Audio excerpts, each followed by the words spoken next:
नमस्कार साथियों, एक बार पुनः आपका स्वागत है NIC classes by Munis YouTube channel पर।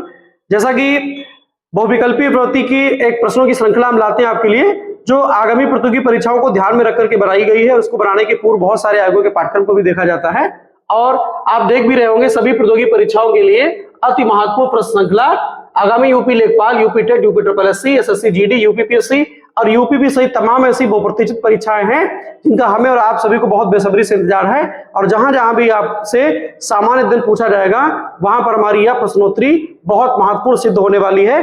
तो बिना देरी की आज की श्रृंखला को हम शुरू करते हैं। पहला प्रश्न आपके सम्मुख आ भी चुका है, जो कि भारत की राज्यव्यवस्था से लिया गया है। भारत के राष्ट्रपति को पद और गोपनीयता की शपथ कौन दिलाता है? चार विकल्प यहाँ पर दिए गए हैं। उपराष्ट्रपति, सर्वोच्च न्यायालय के मुख्य न्यायाधीश, प्रधानमंत्री और उपरोक्त में से कोई नहीं। तो हमारे आज के इस प्रश्न का सही जवाब है कि भारत के राष्ट्रपति को पद और गोपनीयता की शपथ कौन दिलाता है? तो यहां पर विकल्प बी सही है, सर्वोच्च न्यायालय के मुख्य न्यायाधीश। सर्वोच्च न्यायालय के मुख्य न्यायाधीश के द्वारा, जिनको हम सीजेआई के नाम से भी जानते हैं, CJI, chief justice of India, सर्वोच्च न्यायालय के मुख्य न्यायाधीश के द्वारा राष्ट्रपति को पद और गोपनीयता की शपथ दिलाई जाती है। अब हम जानेंगे कि राष्ट्रपति को जो पद और गोपनीयता की शपथ दिलाई जाती है उसका उल्लेख संविधान में कहां पर है। तो संविधान के भाग 5 में अनुच्छेद 60, संविधान के भाग 5 का अनुच्छेद 60 है। इसमें राष्ट्रपति के शपथ प्रतिज्ञान का वर्णन है। राष्ट्रपति के लिए शपथ और प्रतिज्ञान का जो प्रारूप है, राष्ट्रपति के शपथ प्रतिज्ञान का प्रारूप, राष्ट्रपति के शपथ प्रतिज्ञान का प्रारूप यहां पर दिया हुआ है। इसका उल्लेख संविधान के अनुच्छेद 60 में किया गया है। अब हम बात करते हैं भारत के उपराष्ट्रपति को शपथ कौन दिलाता है बचे वाले विकल्प में। तो भारत के उपराष्ट्रपति को शपथ कौन दिलाता है? तो भारत के उपराष्ट्रपति को शपथ दिलाते हैं राष्ट्रपति। ठीक है, भारत के उपराष्ट्रपति को शपथ कौन दिलाता है? राष्ट्रपति। और इसके संवैधानिक प्रावधान क्या है? तो इसका वर्णन संविधान के अनुच्छेद 69 में किया गया। आर्टिकल नंबर 69 में कहा गया है कि भारत के उपराष्ट्रपति को शपथ राष्ट्रपति के द्वारा दिलाई जाएगी। अब 3 नंबर पर विकल्प में यहां पर दिया है प्रधानमंत्री। प्रधानमंत्री को शपथ कौन दिलाता है? तो प्रधानमंत्री को शपथ भारत के राष्ट्रपति के द्वारा दिलाई जाती है। याद रखिएगा, प्रधानमंत्री को शपथ कौन दिलाता है? राष्ट्रपति महोदय शपथ दिलाते हैं और प्रधानमंत्री की नियुक्ति भी राष्ट्रपति के द्वारा ही की जाती है। अगला प्रश्न आपके सामने है, वयस्क मताधिकार की आयु वर्तमान में 18 वर्ष से जो पूर्व में थी। वयस्क मताधिकार 18 वर्ष की आयु से मतलब संबद्ध है। वर्तमान में वयस्क मताधिकार की आयु 18 वर्ष है, जो पूर्व में थी। पहले क्या थी, ये सवाल है। 4 विकल्प यहां पर है, 25 वर्ष, 21 वर्ष, 30 वर्ष और 35 वर्ष। तो इस प्रश्न का सही जवाब है कि पूर्व में वयस्क मताधिकार की आयु 21 वर्ष थी। याद रखिएगा, 21 वर्ष थी। पूर्व में वयस्क मताधिकार की आयु 21 वर्ष थी। और 61वें संविधान संशोधन के द्वारा, 61वें संविधान संशोधन के द्वारा, एक संशोधन होता है संविधान में जो 61 नंबर पे आता है, 61वें संविधान संशोधन के द्वारा वर्ष 1989 में, वर्ष 1989 में वयस्क मताधिकार की आयु, वयस्क मताधिकार की आयु, मताधिकार की आयु 18 वर्ष कर दी गई थी। कितनी? तो 21 वर्ष थी। याद रखिएगा, 21 वर्ष से 18 वर्ष कर दी गई, जो कि वर्तमान में है। और इस संशोधन के द्वारा संविधान के अनुच्छेद 326 में संशोधन किया गया। अनुच्छेद 326 में संशोधन किया गया। और ये आपको भली भांति पता होगा कि भारत के संविधान में संशोधन करने का अधिकार किसके पास है? तो संसद के पास है। संविधान में संशोधन करने का अधिकार संसद के पास है। वयस्क मताधिकार की वर्तमान आयु क्या है? 18 वर्ष है, जो पूर्व में 21 वर्ष थी। और 61वें संविधान संशोधन अधिनियम 1989 के द्वारा वयस्क मताधिकार की आयु को 18 वर्ष कर दिया गया। इसके तहत, इस संशोधन के तहत अनुच्छेद 326 में भी संशोधन किया गया और भारत के संविधान में संशोधन का अधिकार संसद के पास है। अब यहां पर हम बात करेंगे जो विकल्प बचे हुए हैं। 25 वर्ष की आयु न्यूनतम प्रावधान कहां कहां है?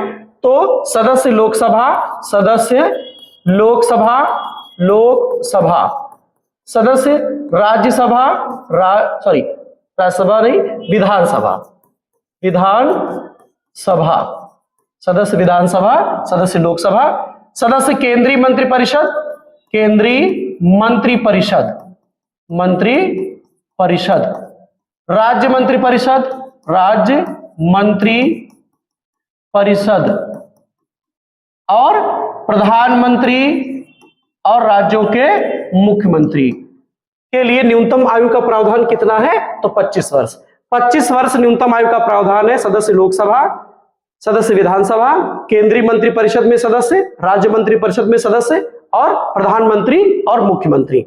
अब हम बात करेंगे 30 वर्ष की। तो 30 वर्ष की आयु का प्रावधान है सदस्य, 30 वर्ष की आयु का प्रावधान है सदस्य राज्यसभा, राज्यसभा, और सदस्य विधान परिषद, सदस्य विधान परिषद। यह भी आपको नोट कर लेना है कि राज्यसभा और विधान परिषद में सदस्यों की न्यूनतम आयु 30 वर्ष की रखी गई। 35 वर्ष में राष्ट्रपति और उपराष्ट्रपति, राष्ट्रपति और उपराष्ट्रपति। आगे बढ़ते अगला प्रश्न आपके सामने है, उत्तर प्रदेश के दूसरे मुख्यमंत्री कौन थे? विकल्प यहां पर 4 आपको दिए गए, डॉक्टर संपूर्णानंद, चंद्रभानु गुप्ता, सुचेता कृपलानी और चौधरी चरण सिंह। तो इस प्रश्न का सही जवाब है कि उत्तर प्रदेश के दूसरे मुख्यमंत्री थे डॉक्टर संपूर्णानंद। डॉक्टर संपूर्णानंद उत्तर प्रदेश के दूसरे मुख्यमंत्री थे, जिनके नाम पर प्रदेश की राजधानी लखनऊ में एक कारागार भी बना हुआ है, डॉक्टर संपूर्णानंद कारागार लखनऊ। अब हम बात करेंगे बचे वाले विकल्पों पर। चंद्रभानु गुप्त, सुचेता कृपलानी और चौधरी चरण सिंह, ये सारे जो महापुरुष हैं, ये उत्तर प्रदेश के मुख्यमंत्री के पद को सुशोभित कर चुके हैं। तो पहले मुख्यमंत्री यदि आपसे पूछा जाएगा तो आप बताएंगे पंडित गोविंद वल्लभ पंत। पंडित गोविंद वल्लभ पंत, ये उत्तर प्रदेश के प्रथम मुख्यमंत्री थे। ठीक है, ये उत्तर प्रदेश के प्रथम थे। द्वितीय मुख्यमंत्री, तो द्वितीय मुख्यमंत्री के पद, द्वितीय कार्यकाल के रूप में मतलब पद को सुशोभित करते हैं डॉक्टर संपूर्णानंद। ये उत्तर प्रदेश के तीसरे मुख्यमंत्री थे। तीसरे मुख्यमंत्री चंद्रभानु गुप्ता थे। ये चौथी मुख्यमंत्री महिला हुई है सुचेता कृपलानी, जो कि भारत के किसी भी राज्य की पहली महिला मुख्यमंत्री हैं। और उत्तर प्रदेश में अब तक 2 महिलाओं ने मुख्यमंत्री के पद को सुशोभित किया है। पहला नाम सुचेता कृपलानी जी का है और दूसरा नाम उत्तर प्रदेश की सर्वाधिक बार मुख्यमंत्री बनने वाली मायावती जी का है। अब चौधरी चरण सिंह, तो चौधरी चरण सिंह 5वें, ये उत्तर प्रदेश के 5वें मुख्यमंत्री बनते हैं। ठीक है, याद रखिएगा, ये उत्तर प्रदेश के 5वें मुख्यमंत्री बनते। पहले कौन है? गोविंद वल्लभ पंत। दूसरे कौन है? डॉक्टर संपूर्णानंद। तीसरे चंद्रभानु गुप्ता। 4 नंबर पर सुचेता कृपलानी और चौधरी चरण सिंह 5वें नंबर के मुख्यमंत्री उत्तर प्रदेश के होते हैं। और चौधरी चरण सिंह भारत के प्रधानमंत्री भी बनते, उत्तर प्रदेश के मुख्यमंत्री भी बने और भारत के प्रधानमंत्री भी बने। ये भी आपको नोट करना है। अगला प्रश्न आपके सामने है, राष्ट्रपति के द्वारा किसकी नियुक्ति नहीं की जाती? हमारी टीम का प्रयास रहता है कि 1 से 2 प्रश्न आपसे वैसे पूछें जिनका उत्तर नहीं में देना होता है, क्योंकि ऐसा प्रश्न जब हमसे परीक्षा पूछा जाता है तो वहां गलती की संभावना बढ़ जाती है। तो हमें 2 बार प्रश्न को पढ़ना सावधानी पूर्वक और नहीं को हमें अंडरलाइन कर देना है। तो राष्ट्रपति के द्वारा किसकी नियुक्ति नहीं की जाती? प्रधानमंत्री, राज्यपाल, ठीक है, और उपराष्ट्रपति, अध्यक्ष संघलोक सेवा आयोग। तो राष्ट्रपति के द्वारा उपराष्ट्रपति की नियुक्ति नहीं की जाती है, उपराष्ट्रपति का चुनाव होता है। ठीक है, उपराष्ट्रपति का चुनाव होता है, ये याद रखिएगा। जबकि उपराष्ट्रपति को शपथ राष्ट्रपति के द्वारा दिलाई जाती है।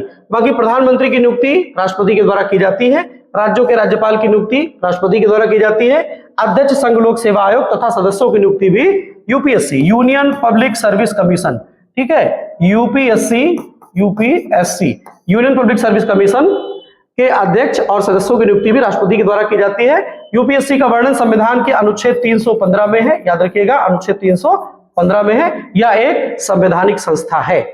अगला प्रश्न आपके सामने है, बोलने की स्वतंत्रता संविधान के किस अनुच्छेद में है? अनुच्छेद 24, 21, 14 और 19।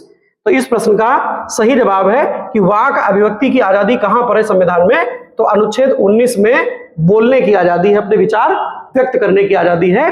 कोई भी व्यक्ति अपने विचारों को व्यक्त कर सकता है, लेख लिख सकता है और social media, print media, electronic media पर अपने विचार साझा कर सकता है, किंतु वह ऐसा कदापि नहीं करेगा जिससे राष्ट्र की एकता, अखंडता और संप्रभुता को खतरा हो। अब हम बात करेंगे बचे वाले विकल्पों पर। तो पहला विकल्प यहां पर दिया है ए में 24, अनुच्छेद 24 कहता है शोषण के विरुद्ध अधिकार, शोषण के विरुद्ध अधिकार, शोषण के विरुद्ध अधिकार, ये कहता है अनुच्छेद 24।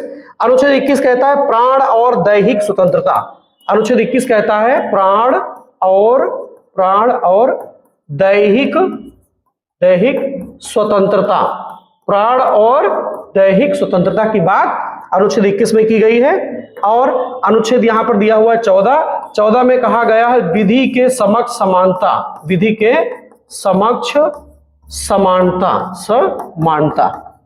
तो बात करते हैं यहां पर हम मौलिक अधिकारों की। संविधान के भाग 3 में मौलिक अधिकारों का वर्णन है, जिनका प्रावधान अनुच्छेद 12 से 35 तक में किया गया है और स्रोत है संयुक्त राज्य अमेरिका का संविधान।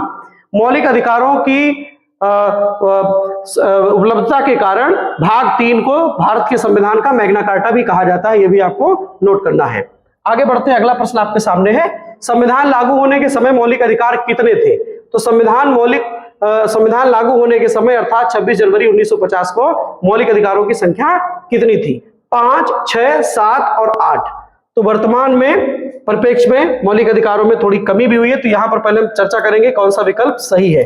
तो मौलिक अधिकारों की संख्या थी 7 और वर्तमान में मौलिक अधिकारों की संख्या अगर आपसे पूछी जाएगी तो मौलिक अधिकारों की संख्या हो जाएगी 6। याद रखिएगा, मौलिक अधिकारों की संख्या हो जाएगी 6, जो 7 थी। संपत्ति के अधिकार को मौलिक अधिकारों की श्रेणी से हटा करके एक विधिक अधिकार के रूप में भारत के संविधान में स्थान उसे दिया गया है। अगला प्रश्न आपके सामने, किसने कहा था कि अर्थशास्त्र चुनाव का विज्ञान है? 4 विकल्प यहां पर है, रॉबिन्सन, माल्थस, एडम स्मिथ और Karl Marx. Robinson, Malthus, Adam Smith और कार्ल मार्क्स। तो इस प्रश्न का सही जवाब है कि अर्थशास्त्र को चुनाव का विज्ञान किसने कहा था? तो पहला विकल्प सही है, रॉबिन्सन। रॉबिन्सन नाम के अर्थशास्त्री ने अर्थशास्त्र को चुनाव का विज्ञान कहकर के संबोधित किया था।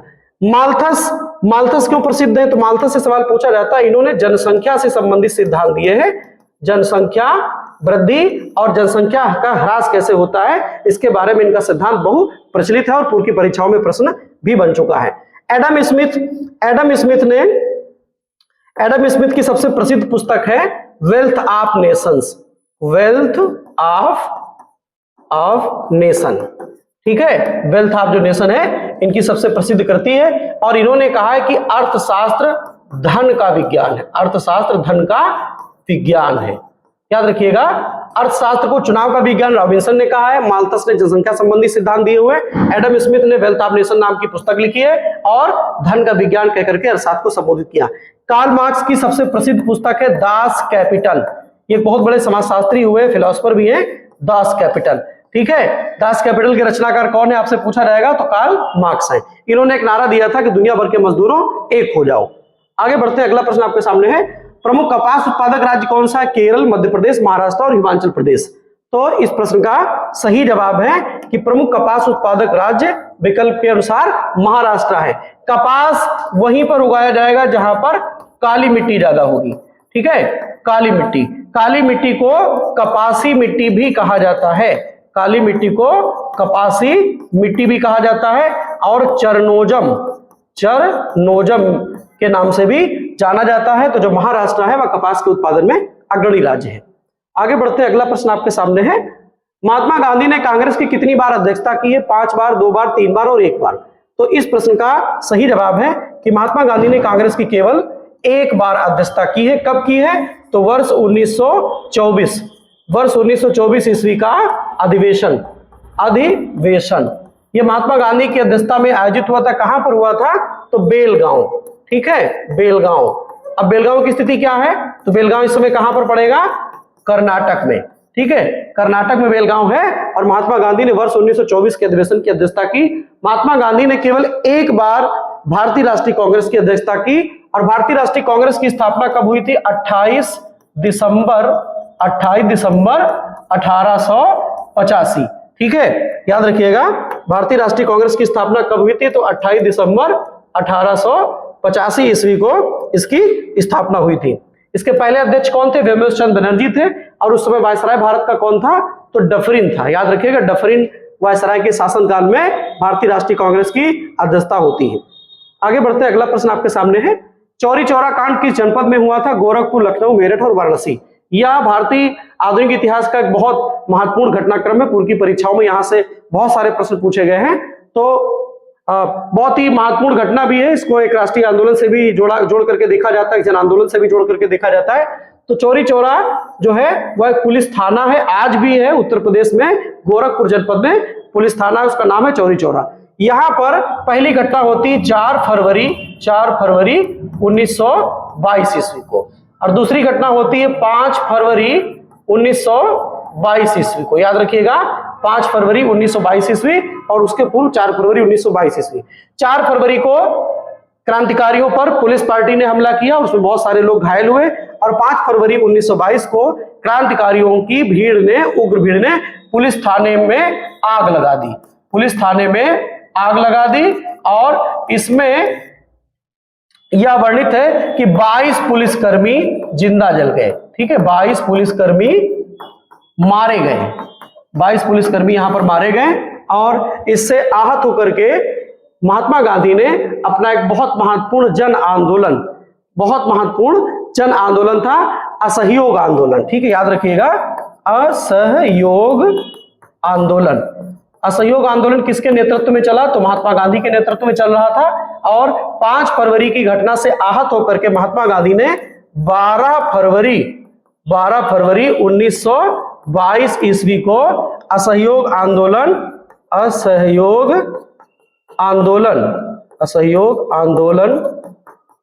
को वापस ले लिया था, इसे वापस लेने की घोषणा कर दी थी।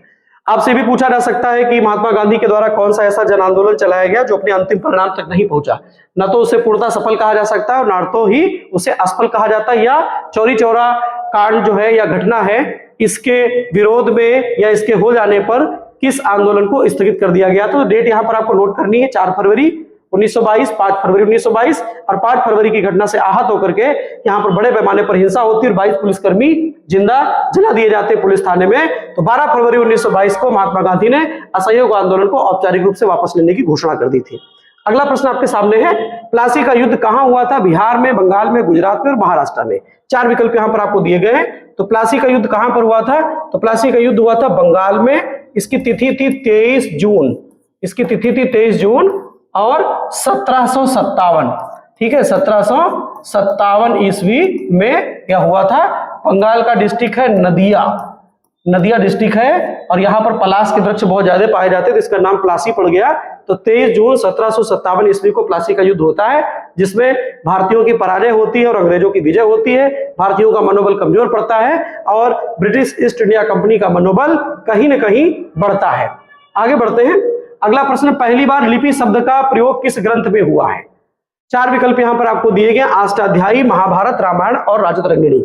अष्टाध्यायी, महाभारत, रामायण और राजत रंगिणी। तो लिपि शब्द का पहली बार प्रयोग हुआ है अष्टाध्यायी में। अष्टाध्यायी के रचयिता कौन है? तो महर्षि पाणिनि। ठीक है,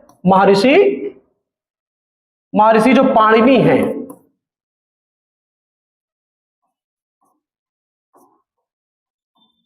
महर्षि पाणिनि के द्वारा इसकी रचना की गई अष्टाध्यायी की, और यह व्याकरण का ग्रंथ है। ठीक है, व्याकरण का ग्रंथ है, व्याकरण का बहुत ही प्रसिद्ध ग्रंथ है, विश्व प्रसिद्ध ग्रंथ है।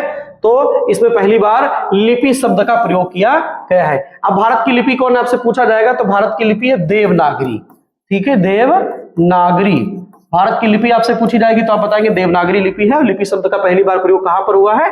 तो अष्टाध्यायी में हुआ। और अष्टाध्यायी के रचयिता कौन है? तो महर्षि पाणिनि है। महाभारत के रचयिता कौन है? तो वेद व्यास। ठीक है, याद रखिएगा वेद व्यास। और महाभारत का एक प्राचीन नाम भी है जो परीक्षाओं में पूछा गया, जय संहिता महाभारत का प्राचीन नाम है, ये भी आपको नोट करना है। रामायण के रचयिता कौन है? तो महर्षि वाल्मीकि। ठीक है, महर्षि वाल्मीकि जो है वह रामायण के रचयिता। और राजत रंगिणी के रचयिता है कल्हड़। ठीक है, कल्हड़, याद रखिएगा कल्हड़, राजत रंगिणी के रचयिता। अगला प्रश्न आपके सामने है, सिंधु सभ्यता के लोग इनमें से किसका प्रयोग नहीं करते थे? आज की हमारी इस प्रश्नोत्तरी में दूसरा प्रश्न है जिसका उत्तर नहीं में आपको देना, हमने इसको अंडरलाइन कर दिया है। सूती वस्त्रों का, लोहे का, जौ का और मिट्टी के बर्तनों का। तो सिंधु घाटी सभ्यता एक पुरातन काल की विकसित भारत की सभ्यता है। वैश्विक सभ्यताओं में भी उसे स्थान दिया जाता है, अपने समय की आधुनिकतम सभ्यता थी। तो सिंधु घाटी सभ्यता के लोग लोहे का प्रयोग नहीं करते थे। सिंधु घाटी सभ्यता के लोग कपास का उत्पादन करते थे और वस्त्र बनाते थे उससे, तो वो सूती वस्त्रों का प्रयोग करते थे। जौ का प्रयोग करते थे और मिट्टी के बर्तन जिनको मृद भांड कहा गया है। मृद भांड 2 प्रकार के होते थे, एक लाल और एक काले। ठीक है। तो लाल और काले मृदभांडों का प्रयोग सिंधु घाटी सभ्यता के लोग करते थे। यह एक विकसित सभ्यता थी, इसे इंडस वैली सिविलाइजेशन के नाम से भी जाना जाता है। आगे बढ़ते अगला प्रश्न आपके सामने है, दिल्ली सल्तनत का वास्तविक संस्थापक कौन था? बलबन, इल्तुतमिश, कुतुबुद्दीन ऐबक और रजिया सुल्तान। चार विकल्प यहाँ पर दिए हुए हैं। तो दिल्ली सल्तनत का वास्तविक संस्थापक माना गया है इल्तुतमिश को, क्योंकि इल्तुतमिश पहला शासक है गुलाम वंश का जिसने अपनी राजधानी दिल्ली को बनाया, अपनी राजधानी दिल्ली को बनाया। और इल्तुतमिश को कहा जाता है गुलामों का गुलाम, गुलामों का गुलाम, क्योंकि इल्तुतमिश किसका गुलाम है? इल्तुतमिश कुतुबुद्दीन ऐबक का गुलाम है और ऐबक मोहम्मद गोरी का गुलाम है, तो इसे गुलामों का गुलाम भी कहा जाता है। और यह दिल्ली सल्तनत को वास्तविकता प्रदान करता है, वास्तविक रूप से स्थापित करता है। अब हम बात करेंगे पहले विकल्प पर, गयासुद्दीन बलबन। गयासुद्दीन बलबन को लौह रक्त की नीति के कारण जाना जाता है, लौह रक्त की नीति, ठीक है, लौह रक्त की नीति के कारण बलबन को जाना जाता है। बलबन ने सिजदा और पायबोस की परंपरा शुरू की थी। सिजदा और पायबोस की परंपरा को शुरू करने वाला कौन सा सुल्तान है? तो आपको जवाब देना है बलबन, गयासुद्दीन बलबन। लौह रक्त की नीति के कारण ही जाना जाता था। और इसने चालीसा तुर्क ए चहलगानी नाम का एक संगठन था, उसका दमन भी कर दिया था। चालीसा का दमन कौन करता है? तो गयासुद्दीन बलबन करता है। कुतुबुद्दीन ऐबक यह गुलाम वंश का पहला शासक है और 1206 से लेकर के 1210 तक ये गद्दी पर बैठते हैं। 1206 से 1210 तक, 1210 तक। 1210 में घोड़े से गिरकर चौगान खेलते समय इनकी मृत्यु हो जाती है और इनके द्वारा कुतुबुद्दीन ऐबक के द्वारा दिल्ली में शेख कुतुबुद्दीन बख्तियार काकी की स्मृति में कुतुब मीनार का निर्माण भी करवाया जाता है। रजिया सुल्तान इल्तुतमिश की बेटी है और ये 1236 से लेकर के 1240 तक शासन करती है और ये पहली महिला मुस्लिम शासिका है भारत की, पहली महिला मुस्लिम शासिका होती है कौन? तो आपको जवाब देना है रजिया सुल्तान। आगे बढ़ते हैं, अगला प्रश्न आपके सामने है, एमनेस्टी इंटरनेशनल का मुख्यालय कहां पर है? चार विकल्प यहां पर दिए गए हैं, न्यूयॉर्क, हेग, मनीला और लंदन। तो इस प्रश्न का सही जवाब है विकल्प डी, लंदन में एमनेस्टी इंटरनेशनल का मुख्यालय है और यह अंतरराष्ट्रीय स्तर की मानवाधिकारों को संरक्षित करने वाली संस्था है। मानवाधिकारों को संरक्षण प्रदान करने वाली संस्था है, संरक्षण प्रदान करने वाली संस्था है, मानवाधिकारों को संरक्षित करने वाली यह संस्था, याद रखिएगा।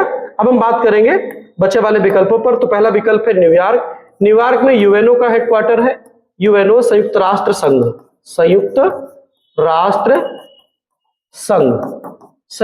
का मुख्यालय कहाँ है? तो यूएनओ का हेडक्वार्टर कहाँ है? तो अमेरिका न्यूयॉर्क में है और न्यूयॉर्क कहाँ है? यूएसए में, संयुक्त राज्य अमेरिका का एक बहुत बड़ा शहर है, बंदरगाह भी है।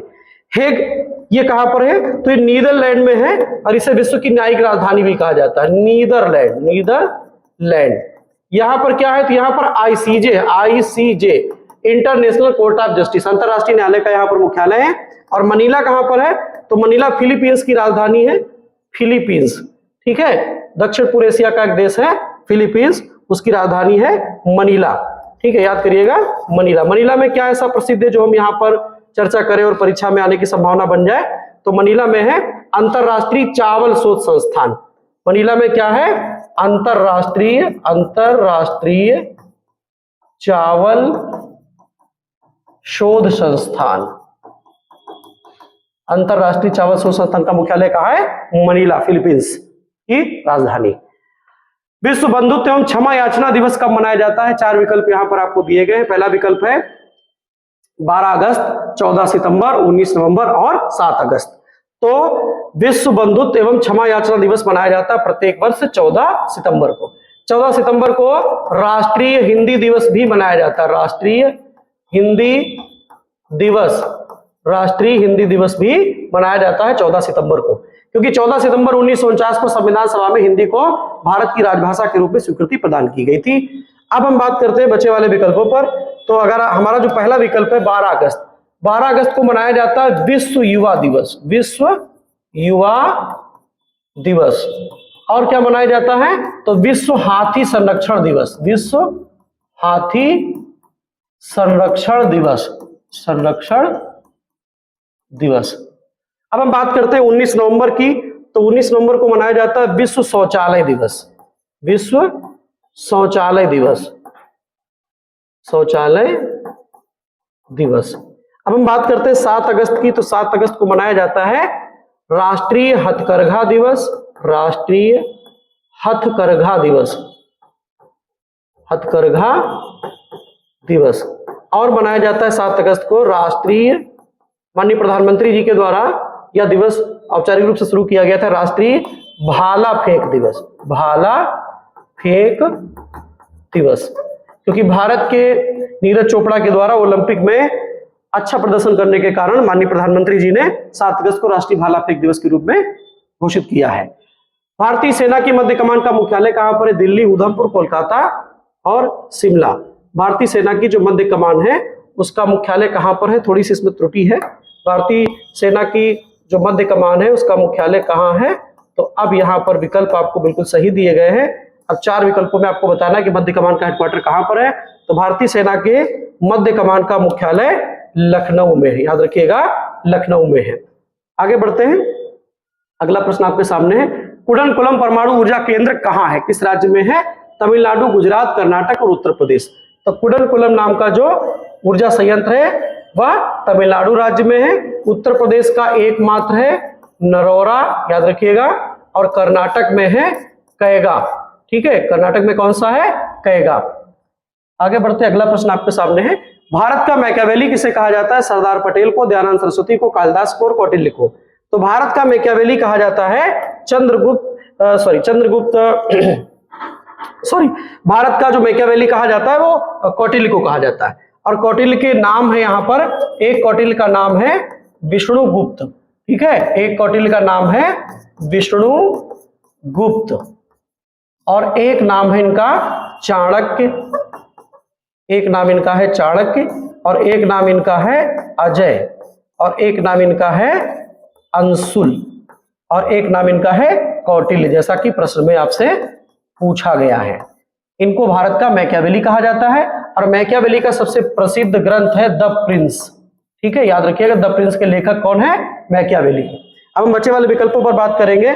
तो पहले विकल्प में सरदार पटेल, इनको कहा जाता है भारत का लौह पुरुष, भारत का लौह पुरुष, लौह पुरुष। और इनको कहा जाता है भारत का बिस्मार्क, भारत का बिस्मार्क, क्योंकि इन्होंने भारत के एकीकरण में बहुत महत्वपूर्ण भूमिका निभाई है। अगले विकल्प में है दयानंद सरस्वती, दयानंद सरस्वती को कहा जाता है भारत का मार्टिन लूथर किंग, भारत का मार्टिन लूथर किंग, भारत का मार्टिन लूथर किंग। अब बात करते हैं कालिदास की। तो कालिदास को कहा जाता है भारत का शेक्सपियर, भारत का शेक्सपियर। ठीक है, भारत का शेक्सपियर कालिदास को कहा जाता है। इनको आदि कवि भी कहा जाता है। किस देश की संसद का नाम ड्यूमा है? 4 विकल्प यहां पर आपको दिए गए, ब्रिटेन, नेपाल, बांग्लादेश और रूस। तो इस प्रश्न का सही जवाब है रूस। रूस की संसद को ड्यूमा कहा जाता है। ब्रिटेन की संसद को पार्लियामेंट कहा जाता है, ब्रिटेन की संसद को पार्लियामेंट कहा जाता है और भारत की संसद को भी पार्लियामेंट कहा जाता है। नेपाल की संसद को राष्ट्रीय पंचायत कहा जाता है, राष्ट्रीय पंचायत, हमारा जो पड़ोसी देश है नेपाल। और बांग्लादेश की संसद को राष्ट्रीय जाति पंचायत कहा जाता है, राष्ट्रीय जाति पंचायत कहा जाता है। और रूस की संसद को ड्यूमा कहा जाता है। अगला प्रश्न आपके सामने है, विश्व का सबसे बड़ा नदी द्वीप। ठीक है, नदी द्वीप माजुली किस राज्य में है?